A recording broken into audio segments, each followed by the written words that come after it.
KFC पर हमला करने वाले कौन? सीसीटीवी फुटेज सामने आ गई। रावलपिंडी में केएफसी पर हमले में मुलव्विस अफराद की शनाख्त कर ली गई है। पुलिस का कहना है कि वाकये की सीसीटीवी फुटेज से मुल्जिमान का सुराग लगा लिया गया है और उन्हें जल्द गिरफ्तार कर लिया जाएगा। पाकिस्तान में इजराइल यूएस के खिलाफ प्रदर्शन देखने को मिला है। पंजाब में केएफसी के कर्मचारी की हत्या कर दी गई। रावलपिंडी में भी केएफसी पर हमला हुआ।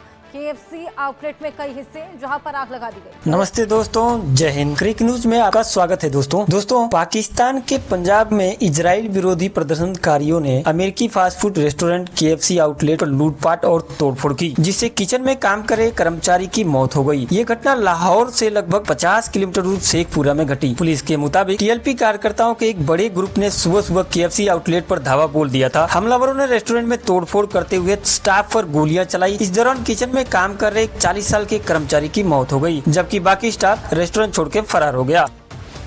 ये दृश्य पाकिस्तान के पंजाब प्रांत के हैं, जहां इजराइल से नफरत का जहर फैलाते हुए कट्टरपंथियों ने अमेरिका के केएफसी आउटलेट पर हमला बोल दिया। इन दरिंदों ने दुकान में घुसकर तोड़फोड़ की, लूटपाट की और गोलियां चलाई। 40 साल का मासूम कर्मचारी आसिफ नवाज आतंक का शिकार हो गया। एक बार पहले भी ये खबर हमारे सामने आई थी कि केएफसी के आउटलेट को यहाँ पर जलाया गया था, और अब हम दोबारा से ये खबर देख रहे हैं। और इसके साथ साथ बाटा की आउटलेट भी हम देख रहे हैं कि उनको भी यानी कि जलाया जा रहा है। अपने शहरों के अंदर मौजूद केएफसी, पिज्जा हट, डोमिनोज, बाटा के आउटलेट को टारगेट कर रहे हैं। खाने पीने के जो आउटलेट हैं उन पर पूरी तरह से टारगेट किया जा रहा है, तोड़ फोड़ वहाँ पे की जा रही है। लेकिन अगर ये कहानी इस महीने के शुरू होती है, जब बिराज लोगों ने बैनुल अक़वामी फूड आउटलेट्स को, चेन्स को निशाना बनाना शुरू कर दिया। जोश में ऐसे भी कई आउटलेट्स निशाना बन गए जिनका कोई लेना देना नहीं था, ना फ़लस्तीन से ना इसराइल से। मसलन बाटा, आप जानते हैं, बुनियादी तौर पे ये चेकोस्लोवाकिया की कदीम कंपनी थी, उसके स्टोर भी यार लोगों ने जला दिए। दोस्तों पाकिस्तान के अंदर पाकिस्तानियों ने ही एक पाकिस्तानी जो कि केएफसी में काम करता था उसको कत्ल कर दिया। पाकिस्तान के कॉन्स्टिट्यूशन आर्टिकल 9 में सिक्योरिटी ऑफ ए पर्सन जो है वो लिखी हुई है।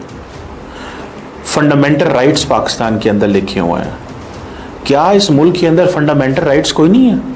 ये जो कानून में हमने लिखा हुआ है आर्टिकल 9 के अंदर कि पाकिस्तानी को प्रोटेक्ट करेगी हुकूमत, क्या ये सिर्फ इसलिए लिख दिया गया है कि ये किताब बनाने के लिए लिख दिया गया है, या कि ये वाकई ही किसी जगह काम आएगा?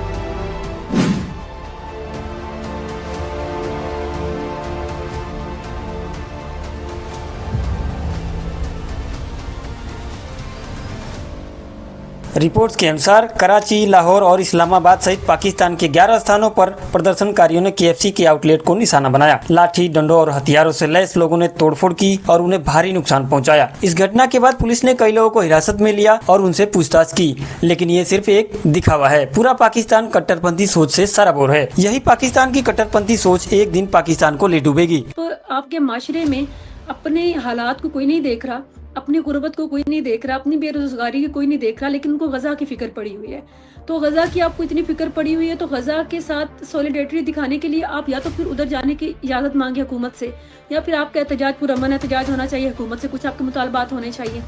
इस तरह से आउटलेट्स जाकर जलानी और फिर इतनी जहालत के आप, जैसे वसीम साहब ने बताया कि आप जो चीज़ें इस्तेमाल कर रहे हैं ये सारी यहूदियों की बनाई हुई, इसराइल से या लिंक्ड है किसी न किसी तरह से, या अमेरिका में बैठे हुए यहूदी हैं या वेस्ट में बैठे हुए यहूदी हैं जिनकी बदौलत आप वो चीज़ें इस्तेमाल करें, वो तो आप नहीं फेंकते। कोई डिसेंट तरीका इख्तियार करो अगर तुम्हें बुरा लगता है, और भी दुनिया में हो रहा है ऐसे। अमेरिका में भी लोगों ने मुजाहरे किए हैं, यूरोप में भी किए हैं गजा के फ़लस्तीनियों के हक में, लेकिन उन्होंने इस तरह नहीं किया कि जाके आम लोगों की दुकानें तोड़ दी और उनके वहाँ से बाटा के जूते उठा लिए और वहाँ से वो बर्गर उठा के ले गए, कोई डिसेंट तरीका होता है? तो मैं तो समझता हूँ कि सारे ये लुच्चे और लफंगे थे जिन्होंने ये किया है। एक एम्प्लॉय कितनी सैलरी लेता होगा वहाँ पे जो काम करता होगा KFC में? कोई 30,000, कोई 35,000, इतनी ही सैलरी लेगा और वही बेरोजगार हो जाएगा तो वो बेचारा अपने घर का सर्कल क्या चलाएगा? हम ही खुद अपने मुसलमानों के खिलाफ साजिश कर रहे हैं, ये दुनिया मिल गई है मुसलमानों के खिलाफ साजिश करने के लिए। इतना वो दौरे शाह की चूड़ियां होती है ना जिनको दिमाग सोशल मीडिया पर तबाही मचा कर रख दी है। तमाम इंटरनेशनल मीडिया इन हादसात को, इन वाकयात को कवर कर रहा है और हाईलाइट कर रहा है। ये वीडियो दिखाएंगे आज हम पाकिस्तान के अवाम को और जानेंगे उनकी राय। तो ये चलिए हमारे साथ। वालेकुम अस्सलाम। मेहर तनवीर, कैसे हैं आप? जी बिल्कुल ठीक, खैरियत से। क्या कहना चाहेंगे, ये वीडियो जो है सोशल मीडिया पे इस वक्त जंगल में आग की तरह फैली और इंटरनेशनल मीडिया इन खबरों को हद से ज्यादा कवर कर रहा है, हाईलाइट कर रहा है?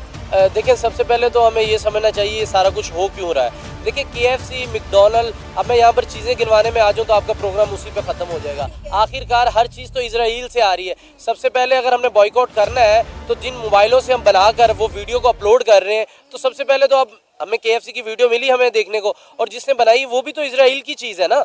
यूट्यूब आप यूज़ कर रहे हैं, इजराइल का ही है। व्हाट्सएप यूज़ कर रहे हैं, इजराइल का। IPhone Israel. तो दोस्तों, वीडियो कैसी लगी कमेंट करके जरूर बताएं, चैनल को सब्सक्राइब करें। आज के लिए इतना ही, कल फिर मिलते हैं, तब तक के लिए जय हिंद।